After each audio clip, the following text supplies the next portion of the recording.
ମଙ୍ଗଳେ ଅଇଲା ଉଷା ବିକଚରା ଜୀବ ଦୃଶା ଜାନକୀ ଦର୍ଶନ ତୃଷା ହୃଦୟରେ ବହି କର ପଲ୍ଲବେ ନିହାର ମୁକ୍ତା ଧରି ଉପହାର ସତୀଙ୍କ ବାସ ବାହାର ପ୍ରାଙ୍ଗଣେ ରହି କଳ କଣ୍ଠ କଣ୍ଠେ କହିଲା ଦରଶନ ଦିଅ ସତୀ ରାତି ପାହିଲା।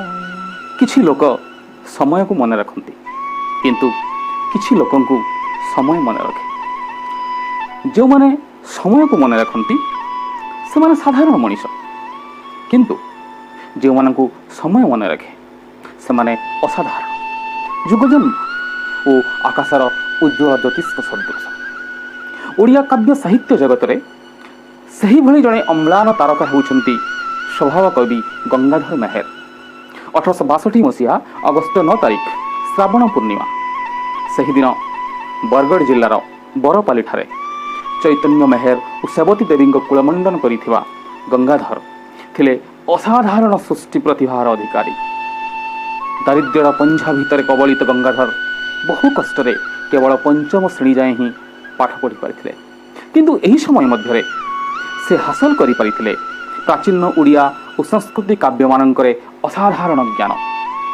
ତାଙ୍କର ଖୁବ୍ ସୁନ୍ଦର ହସ୍ତାକ୍ଷର ଓ ଧୀମତ୍ତା ଦେଖି ବରପାଲିର ତତ୍କାଳୀନ ଜମିଦାର ଲାଲ ନୃପରାଜ ସିଂ ତାଙ୍କୁ ପଟୁଆରୀ ବା ଅମିନ ଚାକିରି ଦେଇଥିଲେ। ପରେ ତାଙ୍କର କାର୍ଯ୍ୟଦକ୍ଷତା, ନିଷ୍ଠାପରତା ଓ ଅମାୟିକ ବ୍ୟବହାର ଆଦି ଗୁଣ ପାଇଁ ତାଙ୍କୁ ପଦୋନ୍ନତି ଜରିଆରେ ମୋହରିର ପଦବୀ ମିଳିଥିଲା। ମାସକୁ ସର୍ବାଧିକ 30 ଟଙ୍କା ପର୍ଯ୍ୟନ୍ତ ଦରମା ପାଇଥିବା ଗଙ୍ଗାଧର କିନ୍ତୁ ଜୀବନର ଶେଷ ପର୍ଯ୍ୟନ୍ତ ସାହିତ୍ୟ ସାଧନାରେ ନିଜକୁ ରଖିଥିଲେ ଏକାନ୍ତ ଭାବରେ ନିମଗ୍ନ। ପୁରାତନରେ ନୂତନତା ଆଣିବାରେ ଗଙ୍ଗାଧରଙ୍କର କାବ୍ୟ ଚାତୁରୀ ଥିଲା ଅନନ୍ୟ। ମେହେରୀୟ କାବ୍ୟ ସାହିତ୍ୟରେ ପ୍ରକୃତିର ବର୍ଣ୍ଣନା ବେଶ ଜୀବନ୍ତ। ତେଣୁ ବିଶ୍ୱବିଖ୍ୟାତ ପାଶ୍ଚାତ୍ୟ କବି William Wordsworth the poet of nature, William Wordsworth ଯାହାଙ୍କୁ ଦ ପୋଏଟ୍ ଅଫ୍ ନେଚର କୁହାଯାଏ, ତାଙ୍କ ସହିତ ମଧ୍ୟ ତୁଳନା କରାଯାଏ ଏହି ଗଙ୍ଗାଧର ମେହେରଙ୍କୁ। କେବଳ ୱିଲିୟମ ୱାର୍ଡସୱର୍ଥ ନୁହନ୍ତି, ବରଂ ପାଶ୍ଚାତ୍ୟ କବି ଶେଲି, କିଟ୍ସ ଓ ବାଇରନଙ୍କ ରଚନା ଶୈଳୀ ବେଶ ନିଖୁଣ ଭାବରେ ପ୍ରସ୍ଫୁଟିତ ହୋଇ ଉଠେ ଏହି ମେହେରୀୟ ସାହିତ୍ୟରେ। କିନ୍ତୁ ଗଙ୍ଗାଧରଙ୍କର କାବ୍ୟ ସାହିତ୍ୟ ସର୍ଜନାରେ ପ୍ରେରଣାର ଉତ୍ସ ଥିଲେ ବାଲ୍ମୀକି, କାଳିଦାସ ଓ ତୁଳସୀ ଦାସଙ୍କ ଭଳି କାବ୍ୟ ସମୂହ। ଗଙ୍ଗାଧର କିନ୍ତୁ ଅଧିକ ପ୍ରଭାବିତ ହୋଇଥିଲେ ରାଧାନାଥ ରାୟଙ୍କ ଦ୍ୱାରା। ଓଡ଼ିଆ ଭାଷା ଓ ସାହିତ୍ୟକୁ ନେଇ ତାଙ୍କ ସ୍ୱାଭିମାନୀ କବି ମାନସରୁ ଝରି ପଡ଼ିଛି ଅନେକ କାବ୍ୟ, କବିତା ଓ କ୍ଷୁଦ୍ର ଗୀତିକା। ସେହିସବୁ କାଳଜୟୀ କାବ୍ୟକୃତିର ଅମ୍ଳାନ ସ୍ୱାକ୍ଷର ବହନ କରେ ଇନ୍ଦୁମତୀ, ଉତ୍କଳ ଲକ୍ଷ୍ମୀ, କୀଚକବଦ୍ଧ, ତପସ୍ୱିନୀ, ପ୍ରଣୟବଲ୍ଲରୀ, ରସରତ୍ନାକର, ମହିମା, କବିତା କଲ୍ଲୋଳ, ଅଯୋଧ୍ୟା ଦୃଶ୍ୟ, ବଳରାମ ଦେବ ଓ ପଦ୍ମିନୀ। ଏହି ପଦ୍ମିନୀ ହିଁ ଥିଲା ତାଙ୍କର ଶେଷ କାବ୍ୟ। ସେହିଭଳି ତାଙ୍କର ବହୁଚର୍ଚ୍ଚିତ କବିତା ସଂକଳନ ମଧ୍ୟରେ ଅହଲ୍ୟାସ୍ତବ, ଅର୍ଘ୍ୟଥାଳୀ, କବିତାମାଳ ଓ କବିତା କଲ୍ଲୋଳ ଆଦି ଓଡ଼ିଆ ସାହିତ୍ୟରେ ଗୋଟିଏ ଗୋଟିଏ ମାଇଲ ଖୁଣ୍ଟ। 4 ଏପ୍ରିଲ 1924 ମାତ୍ର 61 ବର୍ଷ ବୟସରେ ସ୍ୱଭାବ କବି ଗଙ୍ଗାଧର ମେହେର ଇହଲୀଳା ସମ୍ବରଣ କଲେ ସତ୍ୟ, ମାତ୍ର ସେ ପ୍ରଦାନ କରି ଯାଇଥିବା ହୀରାଖଣ୍ଡମାନଙ୍କ ଦ୍ୱାରା ଓଡ଼ିଆ ସାହିତ୍ୟ ଆକାଶ ହୋଇପାରିଛି ଚିର ଜାଜଲ୍ୟମାନ। ତାଙ୍କୁ ସମ୍ମାନ ଜଣାଇ ତାଙ୍କ ମୃତ୍ୟୁର ଠିକ୍ 20 ବର୍ଷ ପରେ ଅର୍ଥାତ୍ 1944 ମସିହାରେ ସମ୍ବଲପୁର ସହରରେ ସ୍ଥାପିତ ହେଲା ଗଙ୍ଗାଧର ମେହେର ମହାବିଦ୍ୟାଳୟ, ଯାହା ଏବେ ବିଶ୍ୱବିଦ୍ୟାଳୟ ବା ଗଙ୍ଗାଧର ମେହେର ୟୁନିଭର୍ସିଟି ନାମରେ ବେଶ ସୁଖ୍ୟାତ। ପିଲାମାନେ, ଓଡ଼ିଆ କାବ୍ୟ ଭଣ୍ଡାରକୁ ଉତ୍ସର୍ଗ କରିଥିବା ଅନେକ ହୀରାଖଣ୍ଡ ମଧ୍ୟରୁ ତପସ୍ୱିନୀ କାବ୍ୟ ଥିଲା ଗଙ୍ଗାଧର ମେହେରଙ୍କର ଏକ କୋହିନୂର ହୀରା। ମେହେରଙ୍କୁ ତାଙ୍କର ଅନେକ ବନ୍ଧୁ ପ୍ରସ୍ତାବ ଦେଇଥିଲେ ପବିତ୍ର ରାମାୟଣ ଗ୍ରନ୍ଥକୁ ଓଡ଼ିଆରେ ଅନୁବାଦ କରିବା ପାଇଁ, କିନ୍ତୁ ତାଙ୍କ ପୂର୍ବରୁ 3 କବିରତ୍ନଙ୍କ ଦ୍ୱାରା ରାମାୟଣ ଓଡ଼ିଆରେ 3 ଥର ଲେଖା ସରିଥିବାରୁ ମେହେର ପୁନଃ ରାମାୟଣ ଅନୁବାଦକୁ ଅନୁଚିତ ମଣିଥିଲେ। କିନ୍ତୁ ରାମାୟଣର ରସରତ୍ନାକର ମଧ୍ୟରୁ, ରାମାୟଣ ସମୁଦ୍ର ମଧ୍ୟରୁ मेहरंकर आखि सामने झलसी उठिथिला सीता मातांकर पवित्र करुण मुखमंडल। रामायणर सुव्यापकता को मंथन करी से उद्धार कले तपस्विनी को। यह ही होईगला कालजयी अनन्य सृष्टि। तपस्विनी को मोट 11 गोटी सर्गरे भाग करिसेंती मेहर। आम दशम श्रेणी साहित्य सिंधुरे स्थानित होइथिबा मंगले ओइला उषा तपस्विनीर चतुर्थ सर्गरु संगृहित एक काव्यांश। काव्यांश माने संपूर्ण काव्य नुहे, तार गोटे अंश को निया हिची, सेटा होची मंगले ओइला उषा। पिला माने मंगले ओइला उषार वर्णना को तो आम निश्चित जीवु, किंतु ता पूर्व यार पृष्ठभूमि उपरे आम संक्षिप्त आलोचना करिबा। प्रभु श्रीरामचंद्र और लंकेश रावणंग मध्य घमाघोट युद्धर समापन पर सीता माता उद्धार करा जाइछि। एक कथा तुम समस्ते जानिछ। यापर प्रभु रामचंद्र, सान भाई लक्ष्मण और धर्मपत्नी सीता एमाने समस्ते अयोध्या प्रत्यावर्तन करिसेंती। परे परे अयोध्या प्रत्यावर्तन कर सारिबा परे अयोध्यावासींकर बहु प्रतीक्षित राजा भाव में अयोध्यावासी बहु दिन ठू चाहिए बसी केबे प्रभु रामचंद्र आसवे आम राजा हेबे। तेणु एमानंकर 14 वर्ष वनवास समापन पर जितेबले एमाने अयोध्या पहुंची तापर आरंभ होइछि कोन श्रीरामचंद्र को राजा करने राजाभिषेक। प्रभु रामचंद्र अयोध्यार राजा ही सारी, किंतु लंकार 14 मास धरी सीता माता उपस्थिति रावण जो लंकापुरी सेठारे 14 मास धरिकी अशोक वाटिकार जो रहीगले सीतामाता, ये जो घटनाटा सीता माता 14 मास स्वामी को छाड़ी लंकारे थिले, ये जो घटनाटा कौठी ना कौठी अयोध्यावासी मनरे विद्रोहर बीज बपन करुला। रातिरे नगरर विभिन्न प्रांतर रे राजा रामचंद्र अंधारी विजय समय जितेबाला प्रजांकर यही असंतोष को जानीपारे से किंग कर्तव्य विमूढ़ हो पड़े। किंतु प्रभु रामचंद्र थिले जड़े प्रजानुरंजक राजा। प्रजानुरंजक अर्थात प्रजांकर सुखरे जो राजा सुखी होती बा प्रजांकर सुख निमित्त जे समस्त बंदोबस्त करती तांको प्रजानुरंजक राजा बोली कहती। रामचंद्र थिले जड़े प्रजानुरंजक राजा। तेणु जड़े प्रजानुरंजक राजा राजधर्म होउची प्रजा को न्याय देवा। फलस्वरूप परिशेष सीता माता निर्वासित होगाक पड़ा। अर्थात अयोध्यार राणी सीता माता तांकु अयोध्यार राजप्रासाद मना हो गला। सान भाई लक्ष्मण दुख क्रोध और जंत्रणार जर्जरित हुई मध्यरात्रि सीता माता नहीं छाड़ी आसचंदी घंच अरण्य एवं अरण्य सीतांकर आश्रयस्थली पलटि महर्षि वाल्मीकि पवित्र आश्रम। पिला माने साधारणतः जे तप आसन करती तपस्या करती तपस्वी कहती, किंतु से जदि जड़े नारी हुई थांती तेबे तांको तपस्विनी कहा जाए। तपस्वी स्त्रीलिंग तपस्विनी। वाल्मीकि आश्रम अनेक तपस्विनी गहन में आश्रय नेले सीतामाता। सीतामाता साजिले भिन्न एक तपस्विनी। एबे आसीबा आजिर कविता उपर मंगले ओइला उषा।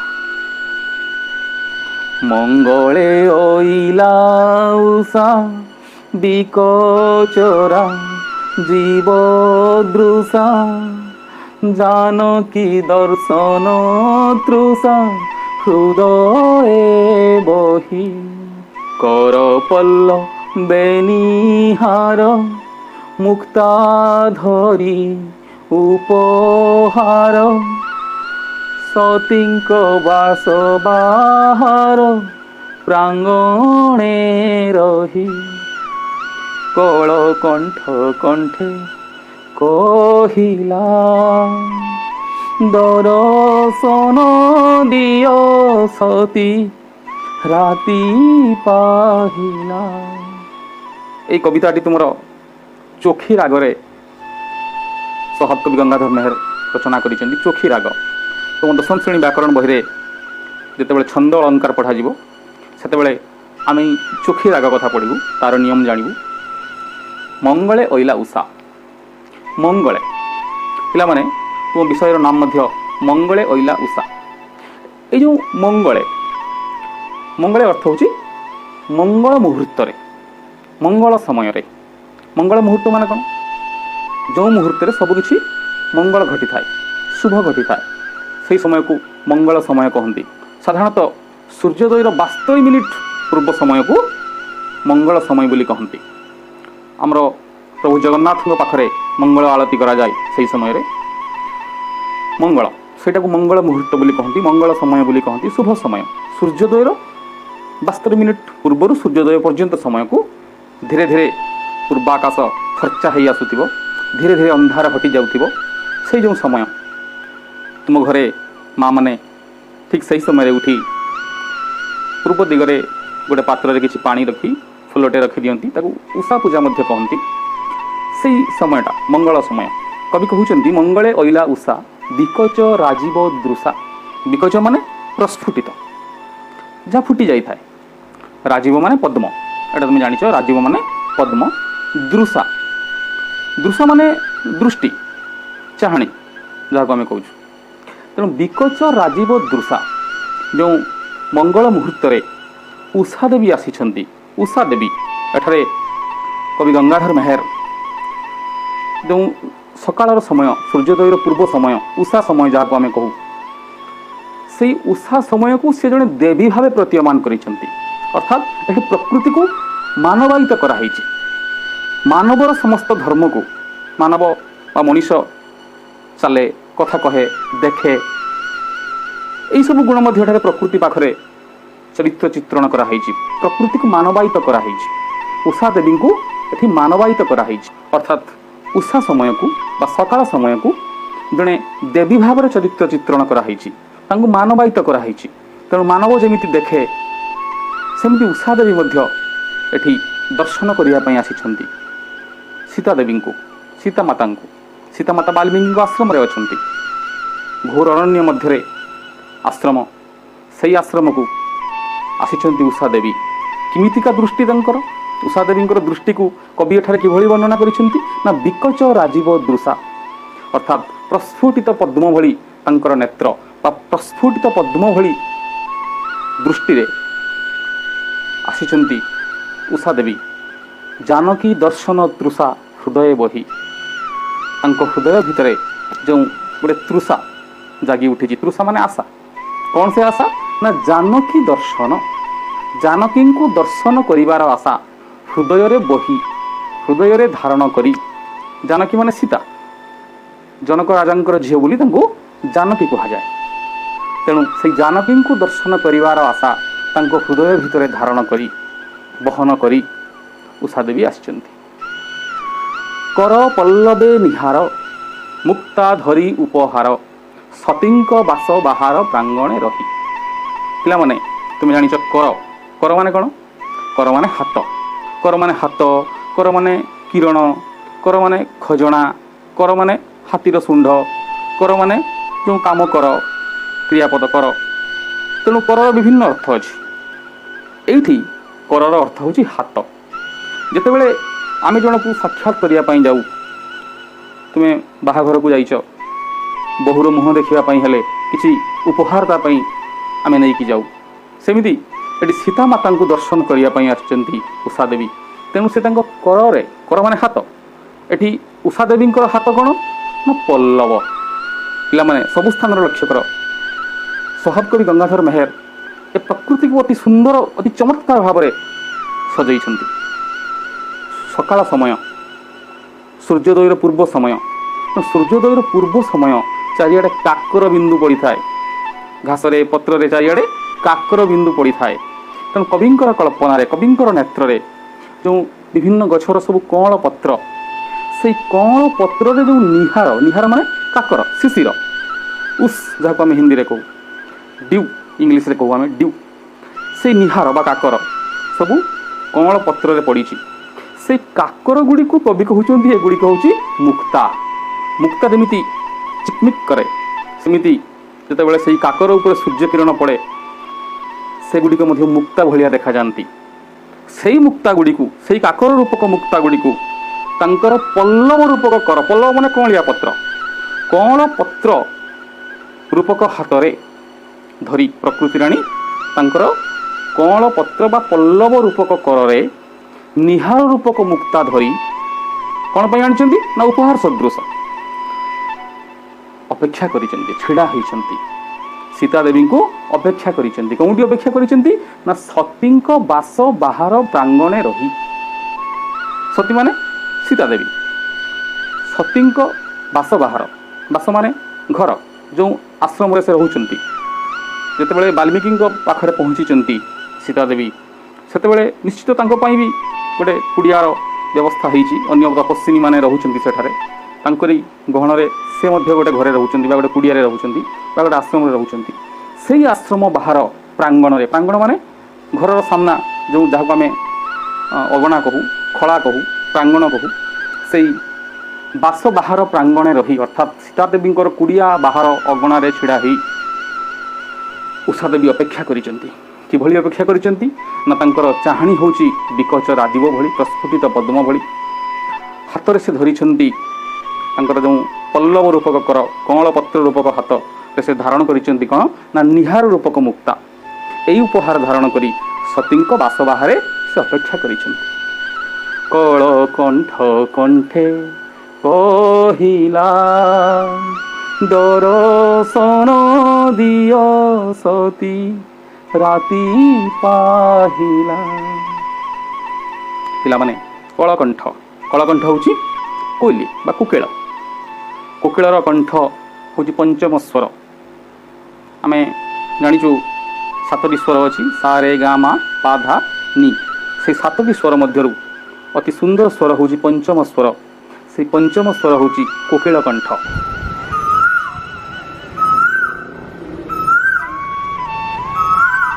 ତାକୁ କଳକଣ୍ଠ ମଧ୍ୟ କହନ୍ତି। ସେଇ କଳକଣ୍ଠ କଣ୍ଠରେ କହିଲା, କିଏ କହିଲା ନା ଉଷା ଦେବୀ କହିଲେ।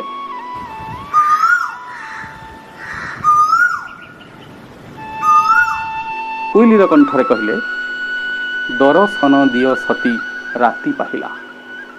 ହେ ସତୀ, ହେ ସତୀ ସୀତା, ହେ ସୀତା ମାତା, ଆପଣ ଦର୍ଶନ ଦିଅନ୍ତୁ। ରାତି ପାହି ଆସିଲା, ଆପଣ ଆଉ କାହିଁକି ଶୋଇଛନ୍ତି? ଶଯ୍ୟା ତ୍ୟାଗ କରନ୍ତୁ।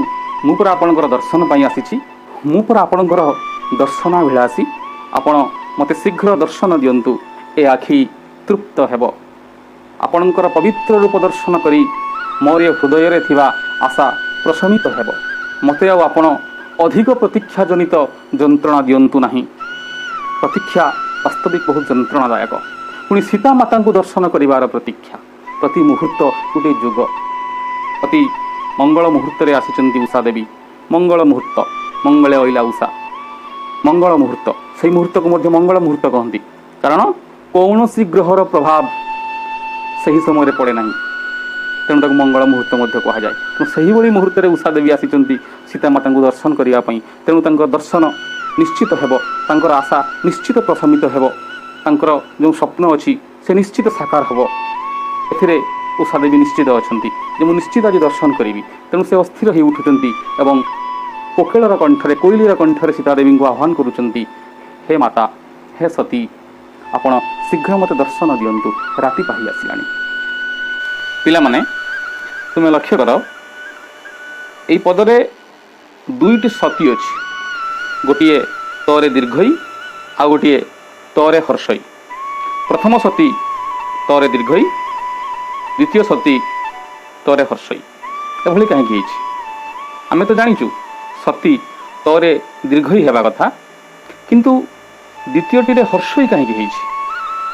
ନା ଏଇଥିପାଇଁ ହେଇଛି ଯେହେତୁ ଏଇଟା ସମ୍ବୋଧନ ପଦ।